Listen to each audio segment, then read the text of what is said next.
આપણી સંસ્કૃતિ, આપણા સંસ્કાર સદાય રહે આપણી સાથે. ભારતના મહાન ગ્રંથો અને કવિતાઓનો સંપૂર્ણ સંગ્રહ. સબસ્ક્રાઇબ કરો તિલક.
જય શ્રી કૃષ્ણ.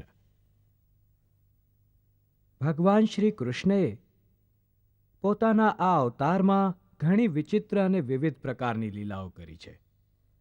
એમાં ઘણી અદ્ભુત છે, ઘણી ચમત્કારી, ઘણી રસમય, ઘણી ભાવનામય, ઘણી બહુ જ કઠોર અને ઘણી અતિ કોમળ. એમ ચમત્કાર જોઈએ તો જન્મ લેતા જ ચમત્કાર બતાવવા શરૂ કરી દીધા. કારાગારમાં પિતાની હથકડીઓ પોતાની મેળે જ તૂટી ગઈ.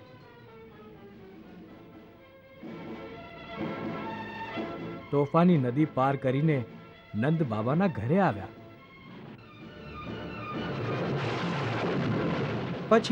પછી એક ચમત્કાર દેખાડ્યા. ગોવર્ધન પર્વતને એક આંગળી પર ઉપાડી લીધો.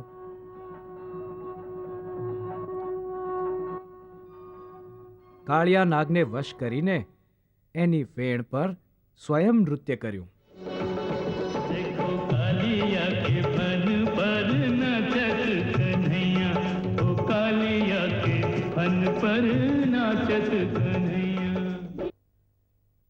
શ્રી કૃષ્ણ નાચ્યા તો એમની સાથે આખું બ્રહ્માંડ નાચ્યું. ત્યાં સુધી કે ભગવાન શિવ પણ પોતાનો કૈલાશ છોડીને એમની સાથે નૃત્ય કરવા લાગ્યા અને કઠોર કર્તવ્ય તરફ વળીએ તો એક એક કરીને કંસના મોકલાવેલા દૈત્યોનો સંહાર કર્યો. પૂતના,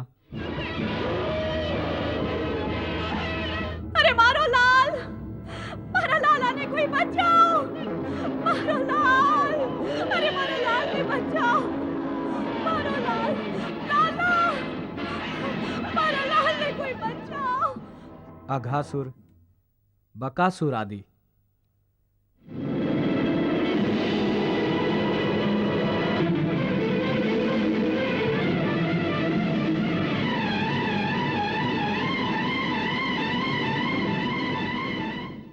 અને અંતમાં સ્વયં કંસનો વધ કરી નાખ્યો.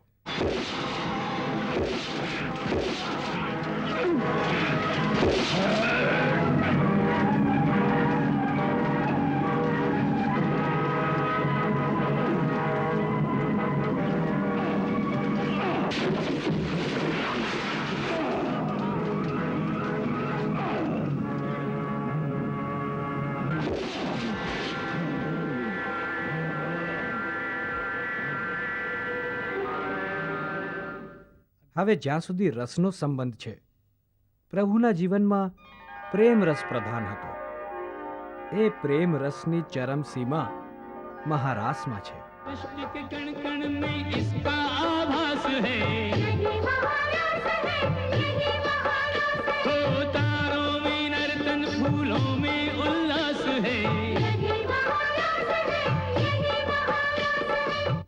અને જ્યાં સુધી ભાવનાનો પ્રશ્ન છે, શ્રી કૃષ્ણએ વારંવાર સ્વયં કહ્યું છે કે તેઓ કેવળ ભાવનાના ભૂખ્યા છે. એનું પ્રદર્શન એ માર્મિક દ્રશ્યમાં થાય છે, જ્યાં એમણે પોતાના ગરીબ મિત્ર સુદામાએ લાવેલા કાચા તાંદુલ એ પ્રકારે ખાધા જાણે એ કાચા તાંદુલમાં અમૃત ભરેલું હોય. આવી જ ભાવનાનું પ્રદર્શન તુલાદાનના સમયે થયું હતું. તુલાભારના સમયે જ્યારે સત્યભામાના અહંકારથી ભરેલા ઝવેરાત અને દાગીના એમના વજનની બરાબરી ન કરી શક્યા, તો રૂકમણી દ્વારા ભક્તિભાવથી ભરેલું તુલસીનું એક જ પાન સ્વયં ભગવાનના વજનથી પણ ભારે થઈ ગયું.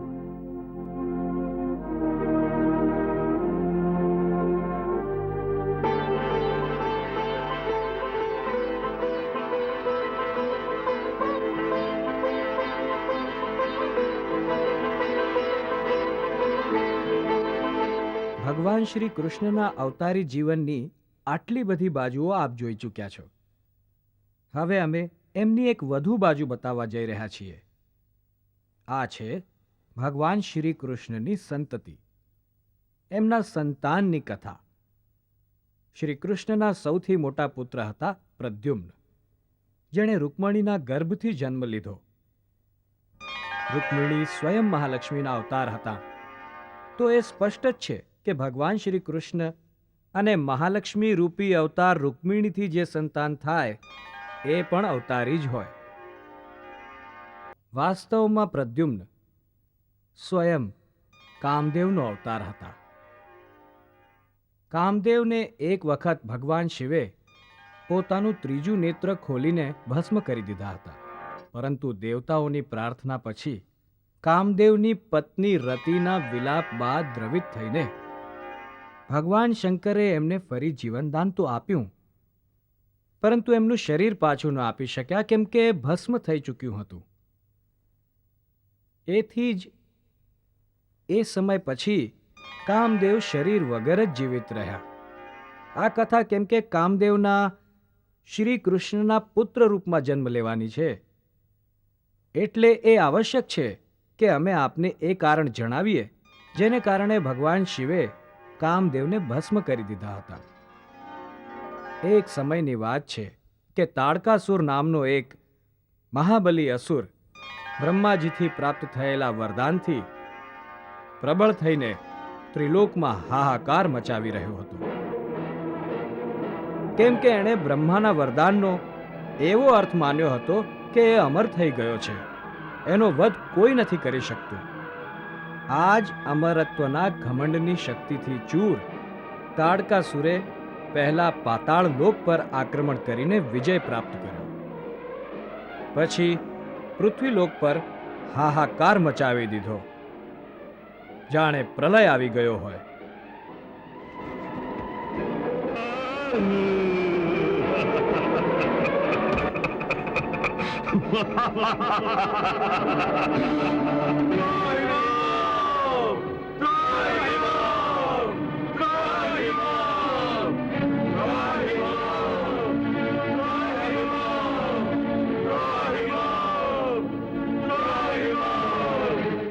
આ બધું હું શું જોઈ રહ્યો છું?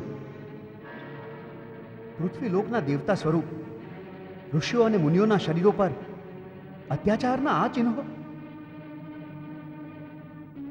પૃથ્વીલોક પર આ કેવું સંકટ આવ્યું છે? આ સંકટ નથી ઇન્દ્ર દેવતા, પ્રલય છે, પ્રલય. અસંભવ. એના સમયથી પહેલા પ્રલય નથી આવી શકતો. હે ઇન્દ્ર દેવતા, આ પ્રલય નથી તો શું છે? થોડી જ પળોમાં મોટા મોટા મહેલો ખંડેર બની ગયા છે. દરેક ઘર ચિતા બની ગઈ છે. દરેક ગલીમાંથી બળી રહેલા લાશોની ગંધ આવી રહી છે. આકાશથી મેઘ નહીં, આગ વરસી રહી છે. ત્યાં સુધી કે નદીઓનું પાણી સુકાઈને આકાશને યાચના કરી રહ્યું છે. ધરતી પર આટલો મહાબળવાન માનવ કોણ છે જે પોતાની શક્તિનો દુરુપયોગ કરી રહ્યો છે? એ માનવ નહીં, દાનવ છે, દાનવ. એનું નામ છે તાડકાસુર. તાડકાસુર? હા દેવતા, પોતાની માયાવી શક્તિના આવેશમાં આવીને એ તાડકાસુર ગાંડો થઈ ગયો છે. ઘમંડમાં ચૂર આ તાડકાસુર સમસ્ત પૃથ્વીલોક પર પોતાનું અધર્મી સામ્રાજ્ય સ્થાપિત કરી ચૂક્યો છે. અર્થાત એ અમને પડકાર કરી રહ્યો છે. અવશ્ય જ એ પૃથ્વીલોક પછી સ્વર્ગલોકની તરફ વધશે. તાડકાસુરના પ્રકોપથી અમારી રક્ષા કરો દેવરાજ. રક્ષા કરો, રક્ષા કરો, રક્ષા કરો. એની વિનાશકારી શક્તિ અને એના ઘમંડને અમે અવશ્ય તોડીશું. નહીં તો પૃથ્વી પર એને લગાડેલી આગની જ્વાળાઓથી અમારું સ્વર્ણ સિંહાસન પણ પીગળી જશે. એના પહેલા કે દેવલોક પર આક્રમણ કરે, સ્વયં અમે તાડકાસુરનો વધ કરીશું. દેવેન્દ્ર, ક્યાં છુપાયા છો તમે? મારી સામે આવો. તાડકાસુર!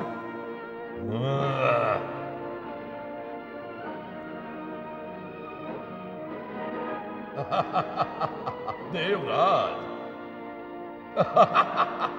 તમે મને જ શોધવા નીકળ્યા ને?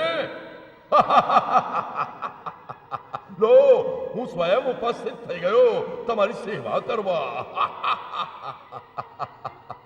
તમારા શિરેથી ઇન્દ્રલોકના મુકટનો ભાર ઉતારવા.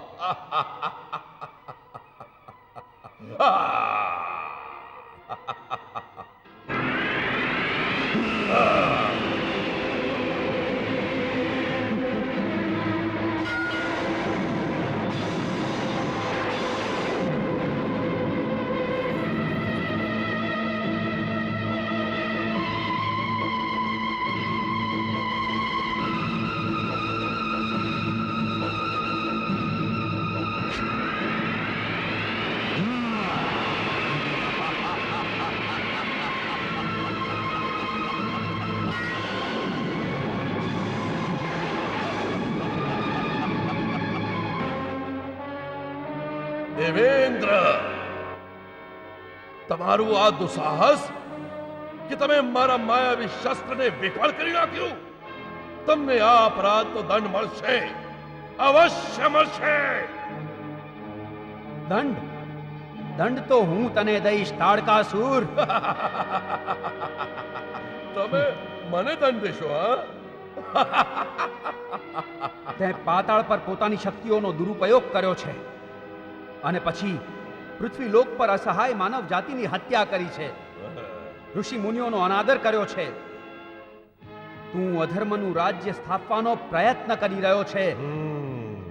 આ પાપનો દંડ તારે ભોગવવો પડશે. કોણ મને દંડ દેશે? હા, તાડકાસુર, હું તને દંડ આપીશ. હું દેવલોકનો અધિપતિ.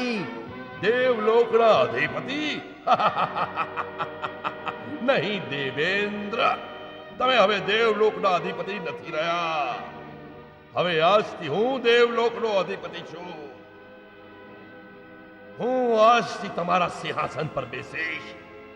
હવે હું દેવલોકનો અધિપતિ છું. એના પહેલા હું તારો વધ કરી નાખીશ, નષ્ટ કરી દઈશ, પરાજિત કરી દઈશ તને. મારો વધ કોઈ નથી કરી શકતું.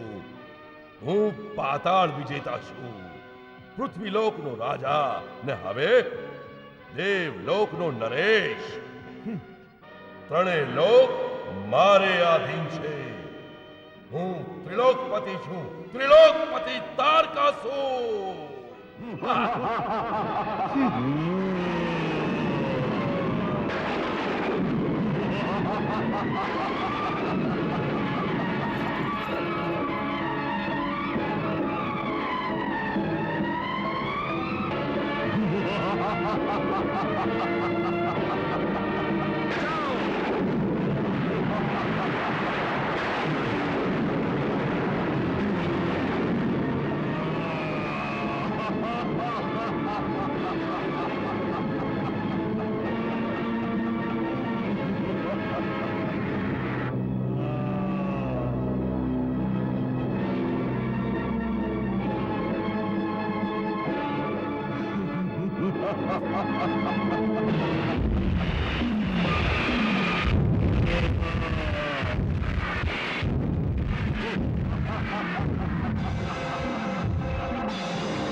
ભાગ ઇન્દ્ર, હાજી ભાગ. હવે હું ત્રિલોકપતિ છું, ત્રિલોકપતિ તારકાસુર. હવે હું તારા સિંહાસન પર બેસીશ. તારકાસુરનો જય! તારકાસુરનો જય! તારકાસુરનો જય! તારકાસુરનો જય! તારકાસુરનો જય! તારકાસુરનો જય!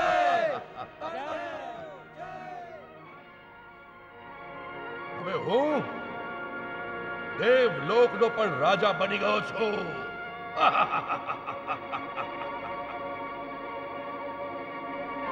હું ત્રણેય લોકનો સ્વામી છું.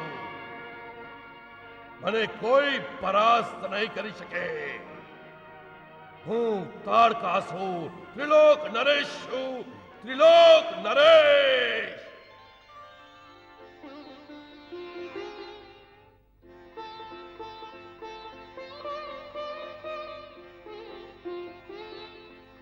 પ્રણામ ભગવાન, પ્રણામ માતા લક્ષ્મી.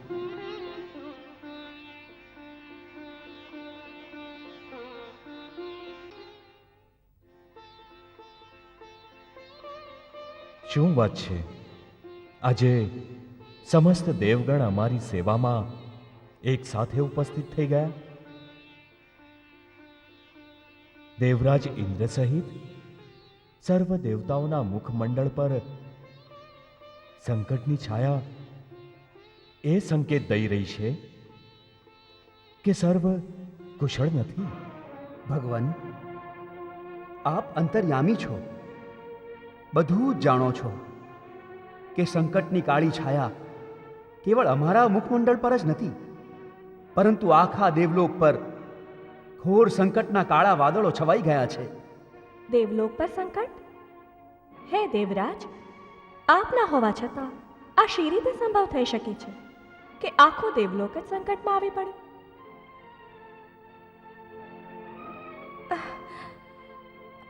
એવી તે શી ઘટના બની છે દેવલોકમાં જેણે આપને મૌન કરી દીધા છે?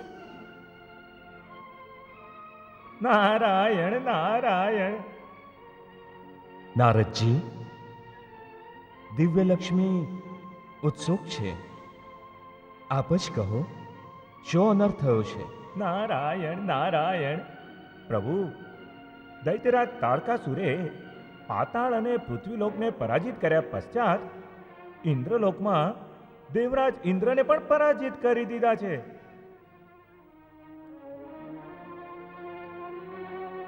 આ સમયે દાનવ ઇન્દ્રલોકના રાજ સિંહાસનને પોતાની દૂષિત કાયાથી અપવિત્ર કરે છે ભગવાન.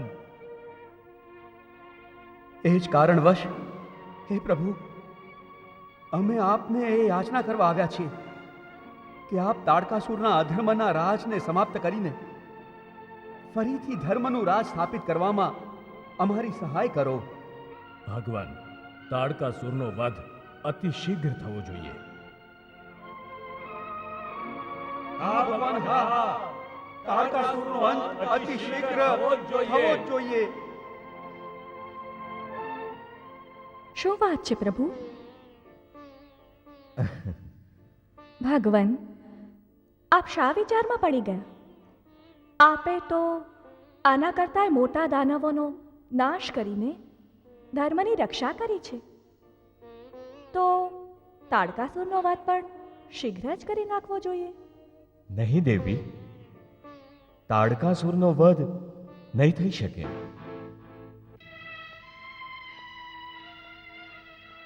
તાડકાસુરનો વધ નહીં થઈ શકે? પરંતુ કેમ પ્રભુ? એટલા માટે કે હું તાડકાસુરનો વધ કરીશ નહીં અને કોઈ બીજું એનો વધ કરી નહીં શકે. આપ શું કહો છો ભગવાન? બીજું કોઈ વધ નહીં કરી શકે? તાડકાસુર બ્રહ્માજીએ આપેલા વરદાનની શરણમાં સુરક્ષિત છે. પ્રભુ, બ્રહ્માજીનું વરદાન? હા દેવેન્દ્ર, બહુ પહેલાની વાત છે. તાડકાસુરે બ્રહ્માજી પાસેથી વરદાન પામવા માટે ઘણા વર્ષો સુધી એક લાંબી તપસ્યા કરી હતી. પોતાના ભક્તની આ ભક્તિથી પ્રસન્ન થઈને બ્રહ્માજીએ તાડકાસુરને દર્શન આપ્યા અને વરદાન પણ આપ્યા. ઓમ બ્રહ્માય નમઃ. ઓમ બ્રહ્માય નમઃ. ઓમ બ્રહ્માય નમઃ. ઓમ બ્રહ્માય નમઃ. ઓમ બ્રહ્માય નમઃ. ઓમ બ્રહ્માય નમઃ. ઓમ બ્રહ્માય નમઃ. ઓમ બ્રહ્માય નમઃ. ઓમ બ્રહ્માય નમઃ. ઓમ બ્રહ્માય નમઃ. વત્સ તાડકાસુર, હે તાડકાસુર, આંખો ખોલો વત્સ.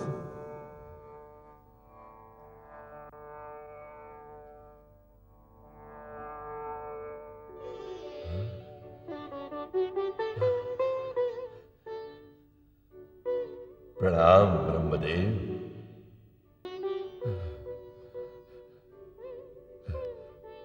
પ્રણામ બ્રહ્મદેવ. તાડકાસુર, તમારી ભક્તિએ અમારા મનને મોહી લીધું છે. તમારી તપસ્યા આજે સફળ થવા જઈ રહી છે. હે ભક્ત, અમે તારાથી પ્રસન્ન થયા છીએ અને તને વરદાન આપવા માંગીએ છીએ. માગો, શું વરદાન જોઈએ છે? હે બ્રહ્મદેવ, જો આપ મારી તપસ્યાથી પ્રસન્ન છો તો મને અમર થવાનું વરદાન આપો. તાડકાસુર, તું આ મૃત્યુલોકમાં રહીને અમર થવા માંગે છે? હું સદા જીવિત રહેવા માંગુ છું પ્રભુ. એ જ મને વરદાન આપો કે મારું મૃત્યુ ન કોઈ શસ્ત્રથી થાય અને ન તો કોઈ અસ્ત્રથી. પરંતુ મૃત્યુ તો અટલ છે. દરેક પ્રાણીએ એક ને એક દિવસ પ્રાણ ત્યાગવો જ પડે છે. પરંતુ મારી તપસ્યાનો ઉદ્દેશ તો કેવળ મૃત્યુ પર વિજય પ્રાપ્ત કરવાનો હતો ભગવાન. અસંભવ. આ નાશવાન સંસારમાં કેવળ મૃત્યુ જ અમર છે. આ વરદાન હું નહીં આપી શકું. એટલે હે ભક્ત, કોઈ બીજું વર માંગ. તો પછી આપ મને એ વરદાન આપો કે સંસારના કોઈ મનુષ્ય અથવા કોઈ દેવના હાથે ન મરું. અને જો મારું મૃત્યુ થવાનું જ છે તો પરમપિતા ભગવાન શિવશંકર એવં માતા પાર્વતીના પુત્રને હાથે જ થાય. તાડકાસુરે જ્યારે આ અનોખું વરદાન માંગ્યું તો બ્રહ્માજી બોલ્યા, બહુ ચતુર છે ભક્ત. આ રીતે તો તું લાંબી આયુ પ્રાપ્ત કરવા માંગે છે. તું જાણે છે કે ભગવાન શંકર આ સમયે તપશ્ચર્યા કરે છે અને એમની તપસ્યા લાખો યુગો સુધી ચાલતી રહેશે. અને જ્યાં સુધી આ તપસ્યા સમાપ્ત નહીં થાય, માતા પાર્વતીને પુત્ર નહીં થાય. તો દેવગણ, હવે તો આપ સમજી ગયા હશો કે તાડકાસુરનો વધ આ સમય નહીં થઈ શકે, કેમ કે હું એનો વધ કરીને બ્રહ્માજીના વરદાનનો અનાદર નહીં કરું અને કોઈ બીજું તાડકાસુરનો વધ નહીં કરી શકે. તો પછી દેવલોક પર આવેલા આ સંકટનું નિવારણ શી રીતે થશે પ્રભુ? જેમ થવાનું નિશ્ચિત છે, અર્થાત શિવપુત્રના હાથે તાડકાસુર નષ્ટ થશે. પ્રભુ, પરંતુ શિવજીને પુત્ર શી રીતે થશે? તેઓ તો તપસ્યામાં લીન છે. નારાયણ નારાયણ, અને યુગો યુગો સુધી લીન રહેશે ભગવાન. તો જઈને એમની તપસ્યા ભંગ કરો, કેમ કે એના સિવાય બીજો કોઈ ઉપાય જ નથી.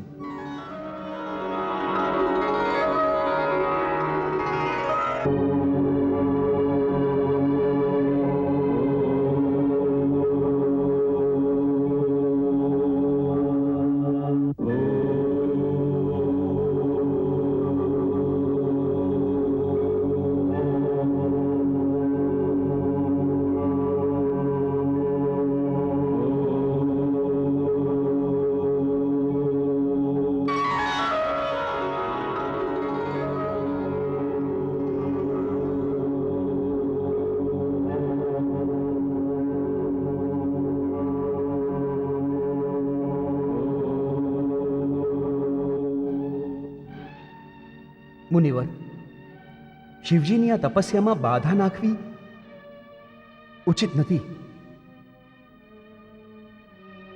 જો એમને ક્રોધ આવી ગયો તો નારાયણ નારાયણ. દેવરાજ, આપણે તો કેવળ મહાદેવને એમની તપસ્યામાંથી જગાડવાના છે. એના સિવાય એવું કોઈ કામ નથી કરવાનું જેનાથી મહાદેવનો ક્રોધ જાગી ઉઠે. ઠીક છે,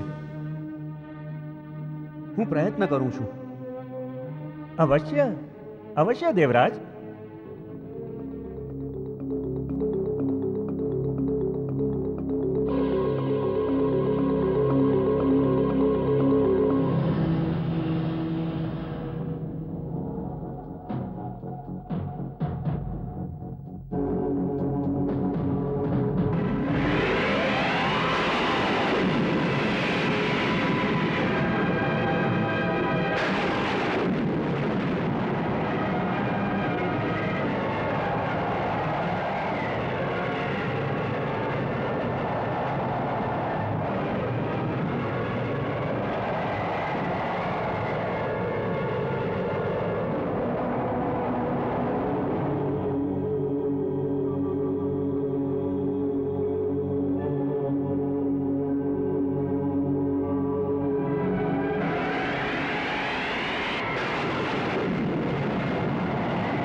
મુનિવર, વાયુ અને વર્ષાનો તો કોઈ પ્રભાવ જ નથી પડ્યો. હવે શું કરીએ? ધરાને હલાવો દેવેન્દ્ર, ધરાને. એનાથી મહાદેવનું સંતુલન બગડશે ને તેઓ જાગી જશે. ભલે, હું પ્રયત્ન કરું છું.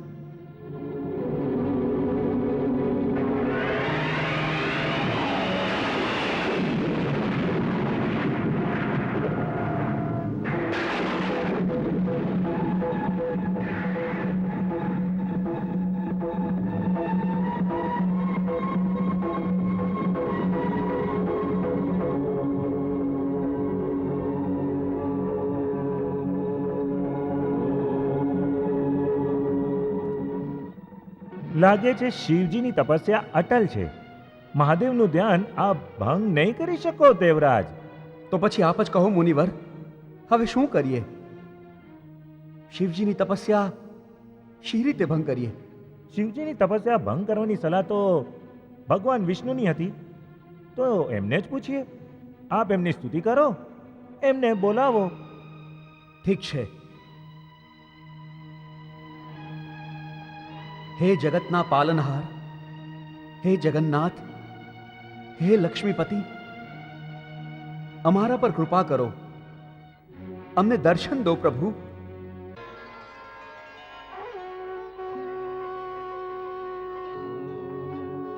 નારાયણ નારાયણ.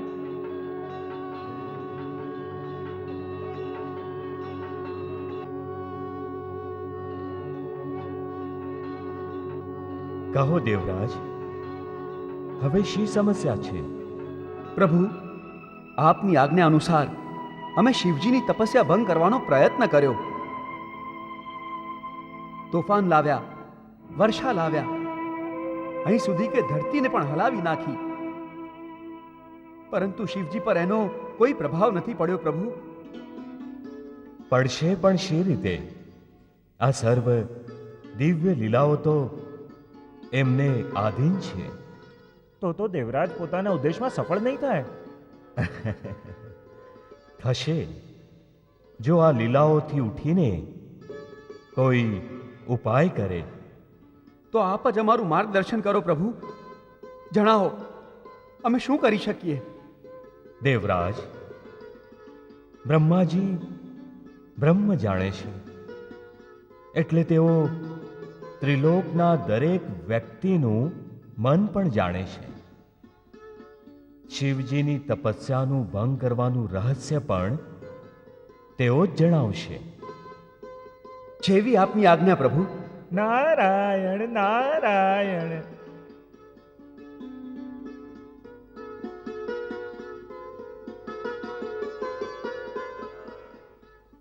દેવેન્દ્ર, સમસ્યા તો ગંભીર છે. શિવજીની તપસ્યા ભંગ કરવી કંઈ સરળ કામ નથી, અને જો કોઈ એમની તપસ્યા ભંગ કરવામાં સફળ પણ થઈ ગયા તો એ શિવજીના ક્રોધનો શિકાર થઈ જશે. અમને પણ શિવજીના ક્રોધનો જ ભય છે, પરંતુ આવી મોટી સમસ્યાનું સમાધાન આપના જ હાથમાં છે પ્રભુ. ભગવાન, શિવજીની તપસ્યા ભંગ કરવાનો ઉપાય આપ જ અમને જણાવી શકો છો. શિવજીની તપસ્યા ભંગ કરવાનો એક જ ઉપાય છે,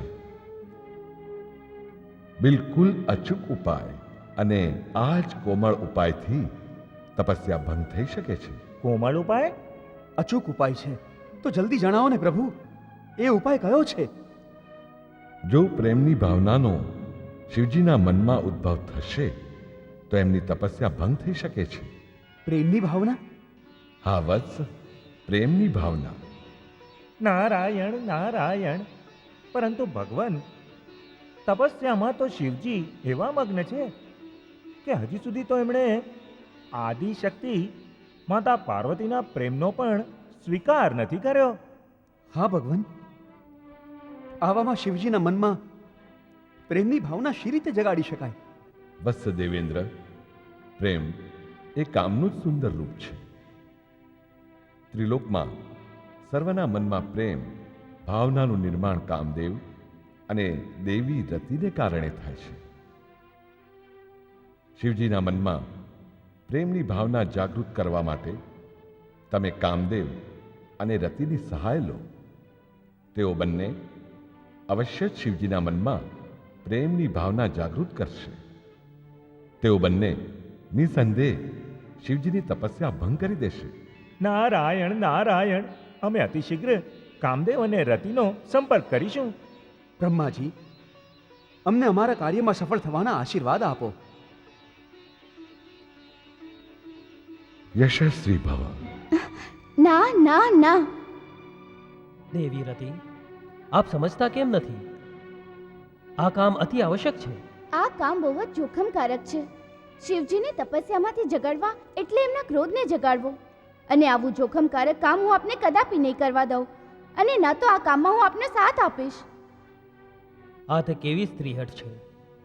આપને સમસ્ત દેવગણ અને દેવલોકની પણ ચિંતા નથી. આપ આને મારી સ્ત્રીહટ માનતા હો તો એમ માનો, પરંતુ હું મારા પતિને દેવલોક માટે ભેટ નહીં ચડાવી શકું. પતિ પરમેશ્વર હોય છે, અને પરમેશ્વરથી વધીને દેવલોક અને દેવગણ નથી. જુઓ દેવી રતિ, હું કેવળ આપનો પતિ જ નથી, પતિ સિવાયના પણ મારા ઘણા ઉત્તરદાયિત્વ છે. આપ કયા દાયિત્વની વાત કરો છો? મારું નામ છે કામદેવ, અને મારું કામ પ્રેમની ભાવના જગાવવાનું છે. સાચું પૂછો તો આપણે ત્રણેય લોકને પ્રેમનો પાઠ ભણાવીએ છીએ, પરંતુ આ સમયે મને એમ લાગી રહ્યું છે કે સૌથી પહેલા આ પાઠ આપને જ ભણાવવો પડશે. શું આપ એમ કહેવા માંગો છો કે હું પ્રેમનો અર્થ જ નથી જાણતી? અવશ્ય જાણો છો, પરંતુ પ્રેમનો કેવળ અડધો અર્થ જ જાણો છો. અડધો અર્થ? હા દેવી, પ્રેમ કેવળ પોતાના પ્રેમીને પામવાનું નામ નથી. પોતાની જાતને ભેટ ચડાવવાની ભાવના પણ પ્રેમ છે. કોઈને માટે મરી પરવારવાનું નામ પણ પ્રેમ છે. એ સત્યને હું ક્યાં નકારી રહી છું. આપને માટે સ્વયં હું ભેટ ચડી શકું છું, પરંતુ આપને હું સંકટમાં નહીં નાખી શકું. આનો અર્થ તો એમ થયો કે આપ કેવળ પોતાના વિશે વિચારી રહ્યા છો, કોઈ અન્યની ચિંતા નથી તમને. હું તો કેવળ એક પત્નીનો ધર્મ નિભાવવાનો પ્રયત્ન કરું છું. પોતાના સૌભાગ્યના પ્રાણની સુરક્ષા ઈચ્છું છું. હું કેવળ પોતાના અને પોતાના પરિવાર વિશે વિચારવું અને બીજાના સંકટમાં સહાય યોગ્ય હોવા છતાં પણ એમની સહાય ન કરવી, એ તો સ્વાર્થ થયો ને. અને આપ આ સ્વાર્થને પત્નીનો ધર્મ કહો છો? અને જે સ્વાર્થને આપ પત્નીનો ધર્મ કહી રહ્યા છો, એ સ્વાર્થમાં આપ એ ભૂલી રહ્યા છો કે પતિના કર્તવ્યને પાળવા પણ પત્નીનો ધર્મ હોય છે. જેને આપ મારો સ્વાર્થ કહો છો એ મારો પ્રેમ છે દેવતા. શિવજીની તપસ્યાને ભંગ કરવાના નામથી જ હું ભયભીત થઈ જાઉં છું. મારો આત્મા પણ કાપી ઉઠે છે. વિચારું છું ક્યાંક આપને કંઈક થઈ ગયું તો? મને કંઈ નહીં થાય દેવી, મારા પ્રાણની ચિંતા ન કરો. હું અમર છું, મૃત્યુ મારે માટે નથી. આપનો આ ભય નિરાધાર છે, અકારણ છે. અકારણ જ ભલે, તો પણ એક શંકા છે જે કાંટો બનીને મનમાં વારંવાર ભોકાઈ રહી છે. જાણે કેમ મન નથી માની રહ્યું. મનની વાત માનશો તો દેવતાઓનું માન નહીં રાખી શકો દેવી. સ્વયં દેવરાજ ઇન્દ્ર સહિત સર્વ દેવગણ દેવલોકને તાડકાસુરના ચુંગલમાંથી છોડાવવાની યાચના લઈને આવ્યા છે. તેઓ બહાર બેસી ક્યારના અમારી પ્રતીક્ષા કરી રહ્યા છે. એ સૌના ઉદ્ધાર માટે આપણે શિવજીના મનમાં પ્રેમ અગ્નિને જગાડવાનું જોખમ ખેડવું પડશે દેવી. અને પાછું શિવજીના મનમાં પ્રેમની ભાવના જગાવવાનો ઉપાય બ્રહ્માજીએ સૂચવ્યો છે, અને એ જ એમની ઈચ્છા છે. જો આપણે એમની ઈચ્છાનો વિરોધ કરીશું તો એ એમના અનાદર બરાબર હશે. શું આપ એમનો અનાદર કરવાનું સાહસ કરશો? જો આપની આ જ ઈચ્છા છે તો આ જ ભલે. આપણે આ જોખમકારક કામ કરશું, પરંતુ આપણી સુરક્ષાનું કોઈ સાધન તો હશે જ. યુદ્ધમાં યોદ્ધા પોતાના પ્રાણ જોખમમાં નાખે છે, પરંતુ પોતાના પ્રાણની સુરક્ષા માટે કવચ તો પહેરે જ છે ને. આ પહેલી વાત આપે મનથી નહીં મસ્તિષ્કથી કરી છે. આપણી સુરક્ષાનું કવચ શું હશે? બહાર સર્વ દેવતાગણ બેઠા છે. આપણે આ સમસ્યાનું સમાધાન એમની સાથે જ વિચારવું જોઈએ. આવો દેવી.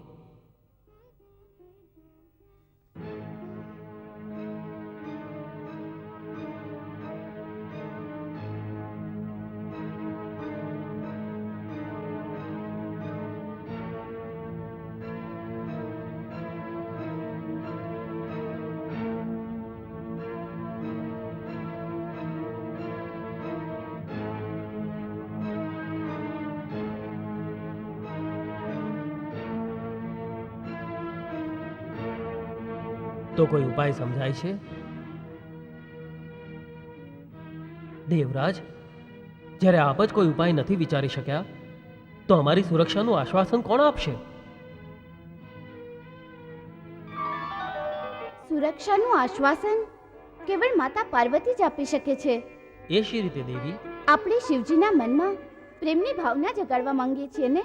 હા, આપ તો સૌ જાણો છો કે હિમાલય પર્વતની કન્યા દેવી પાર્વતી પૂર્વ જન્મમાં શિવજીના પત્ની હતા. સતી નામ હતું એમનું. શિવજીનું અપમાન થયું એથી આદિમાતાએ આત્મસમર્પણ કરી લીધું હતું. હવે આ સમયે આદિમાતાએ દેવી પાર્વતીના રૂપમાં પુનર્જન્મ લીધો છે અને તેઓ શિવજીને પ્રાપ્ત કરવા માટે તપસ્યા કરી રહ્યા છે. દેવી રતિ, આપ કહેવા શું માંગો છો? શિવજીનો વિવાહ આદિ માતા પાર્વતી સાથે જ થશે એ વિધાન તો સૌ જ જાણે છે. શિવજી પર કે પાર્વતીનો જ અધિકાર છે. એમાં કોઈ સંદેહ નથી. તો આપણે શિવજીના મનમાં પ્રેમ ભાવના જગાવતા પહેલા જો માતા પાર્વતીની આજ્ઞા લઈએ તો મહાદેવની તપસ્યા ભંગ કરવાના આરોપથી આપણે બચી જઈશું. નારાયણ નારાયણ. વાહ દેવી વાહ. તો આવો જઈએ આદિ માતા પાસે આજ્ઞા લેવા. નારાયણ નારાયણ નારાયણ નારાયણ.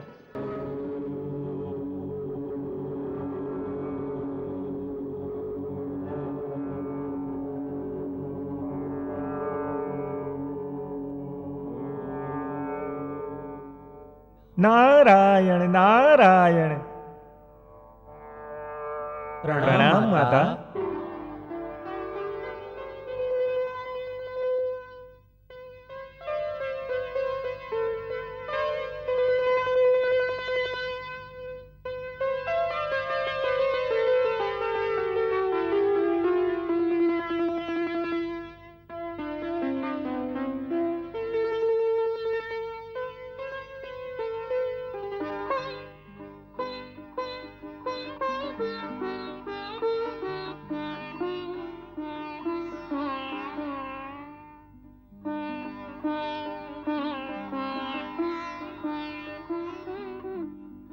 આજે અચાનક આપ સૌ હિમાલય પર?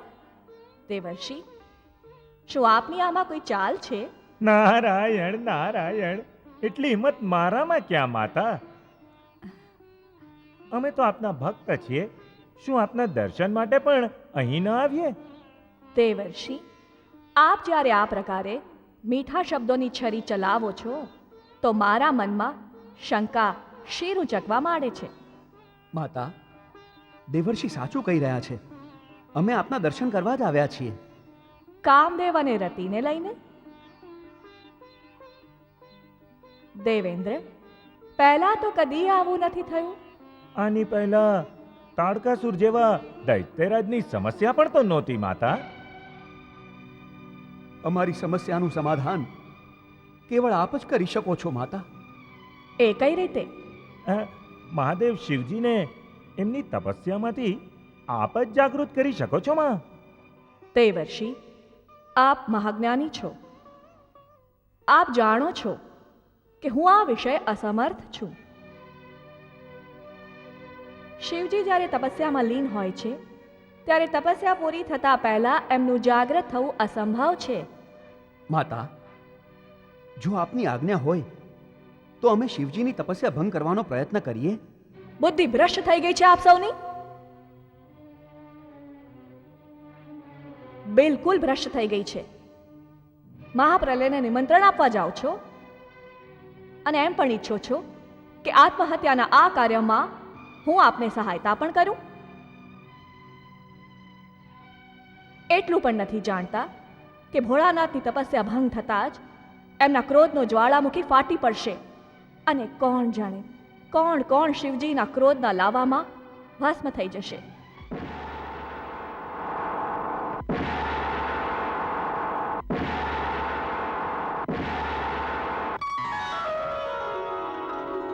कृष्णा